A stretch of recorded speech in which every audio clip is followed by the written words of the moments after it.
So I am here with Tim Kist of TK3 Consulting. How are you today, Tim?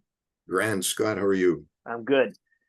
So we've been having a bit of a conversation about a topic that I think is important and relevant for people these days, and it's about authenticity. And obviously, you're bringing the marketing perspective to authenticity. I'm bringing more of a sales perspective on authenticity. But maybe tell me what does that mean to you, and why do you think it's important? Well, the first thing is it makes sure that you stay human, for one. Mhm. And I think that when you link both the sales onto authenticity and the marketing authenticity, it all goes back to the same piece, which is, does the customer believe that we are being authentic in the sales approach and how we're being working through that relationship to build trust, as you know, is so important. And the same thing from a marketing perspective. The products and services that we've created to be offered, are they what the customer needs? Do we say things the right way so that the customer goes, yes, what you say is what you do, and that builds that trust and authenticity in that relationship. Yeah. And I think trust is key. I think about some of the courses that I've done recently, whether it's a sales course or a leadership course. The very first module that we talk about is based on trust and the things that we do to build trust and the things that we can do to lose that trust. And I'm thinking about a specific conversation that was in a breakout I had this week with a training session. And the topic was really, talking about what is it that makes you, a good sales professional. And what was interesting about one of the guys in the room, and I got his quote here in front of me. He talked about, what customers are looking for these days is the idea of being bereft of BS. I love the juxtaposition of bereft and BS in the same sentence. And he mentioned something else that I think was really, really important. And it goes back to this trust thing, which is there's never been a better time to be a good person in sales. And I thought, what a simple concept, but just how powerful that is. So what does that mean to you? Well, it's I 100% agree. That's a great one. I'm going to use that phrase. You It may. goes back even a step further to the organization itself. And remember that organizations are comprised of people. So Yeah. people make decisions, their actions create trust or destroy trust. People are either authentic or inauthentic based on their actions. But you think about an organization and their mission statement and their values. If those aren't authentic, the employees go, well, that's not us, or we don't believe Yeah. that, which means their actions probably are not going to be consistent with what the organization leadership thinks they want it to be. And also, suppliers, customers, other people in the marketplace would go, well, that doesn't sound like a real company is doing that. Sounds like a And bunch of crap, right? exactly, it is the BS that starts to come in. So 100%, if as an organization you've set yourself up with commentary that isn't authentic, doesn't create trust, then where do you go from there? Yes, you can only go up, but that's not a great starting point. So then, with this whole notion of authenticity and building trust or maintaining trust, what do you think are maybe one or two really key things for companies to think about from a marketing perspective and a marketing messaging perspective? How do they remain authentic and maintain or Well, build that trust? that's a great question. I think from a messaging perspective in particular, don't say we have great customer service. Don't say trust us. Give a specific example that when somebody hears that message, they go, well, that sounds pretty trustworthy. Or, yes, that's authentic. And yes, that's true. If I've had an experience with that company, the messaging would be in my mind, Consistent. yes, that's exactly right. So it's show, don't tell in that perspective. And it's really important. And it's so hard to do. And one of the problems is organizations often look at what their competitors are saying and think that it's that whole fear of missing out. Well, if our FOMO. competitors saying that, we should say the same thing.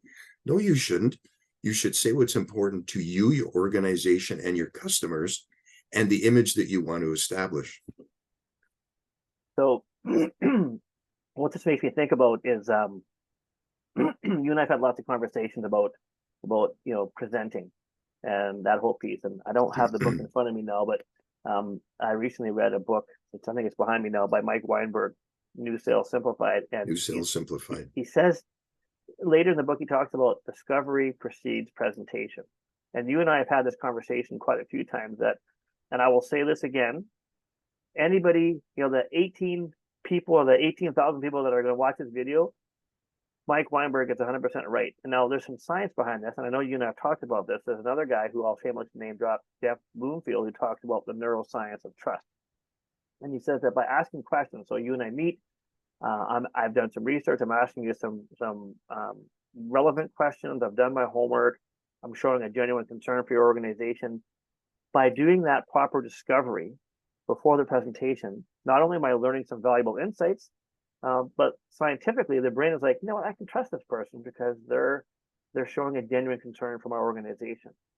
So then when you do come back and do your presentation, your demo, your pitch, you can tie it directly into what that company said. And I think, this whole idea of about being a good person in sales and bereft of BS, I think what so many of us have done in the past or still do is like, oh, I'm going to meet Tim today. I can't wait to run him through my 20-page PowerPoint presentation. He's going to be so impressed. But it's the wrong thing to do. 100% correct. And yes, we've talked about this a fair bit.